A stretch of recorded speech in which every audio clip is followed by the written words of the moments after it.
Hello and welcome to my channel Bridges to Infinity, where you can find dark ambient music, ideal for coding, learning, writing, studying, creating arts, etc. In this video I just want to give you a short look behind the scenes and show you how I create my music and the visuals. Maybe some words about me. I'm Marco. I was born 1971 and I basically started in the music business with the age of 15. When I played the electric guitar in several bands and wrote my own songs. And later I also started my career as a singer in different bands. I remember very well when I produced music for my bands with an analog 4-track recorder. I started creating electronic music in the 80s with a Commodore 64, later with an Amiga. And I also used an Atari ST, which was awesome because it had a MIDI port already built in. When PCs became affordable, I began to use those. Nowadays I'm actually using different DAWs to produce my music, as all of them have their strengths and weaknesses, and I can't really decide for one. A lot of the ambient music I create for my YouTube channel are done in Bitwig Studio, which is awesome for its modulation capabilities. Here you can basically modulate anything. Bitwig built-in devices as well as any parameter of third-party plugins like VST instruments and effects. For my ambient music I usually create a lot of the synth patches from scratch.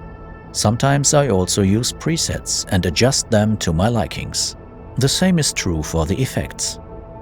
For this kind of music everything is usually thrown into a deep sea of long reverb. Very often I use field recordings for sound effects in my videos, which are then mangled in several ways and alienated. Most of the time I use my own recorded sounds. I've got a field recorder with nice mic preamps and a bunch of professional microphones. Sometimes I also use Steinberg Nuendo as my DAW for music, which I also use for my voiceover productions. I'm a professional German voiceover artist. Now and then I also come back to Presonus Studio One, which also has a nice workflow and is very stable, in contrast to Nuendo, which seems to have some stability problems, at least on my system. I usually do the visuals for my videos in Blender, which is always a lot of work, but great fun as I love working in this free and awesome 3D program. I've started creating 3D stuff about 20 years ago, back then with Cinema 4D. These days I also use AI images I create in Midjourney, which I then usually retouch in Photoshop to make them fit for my purpose.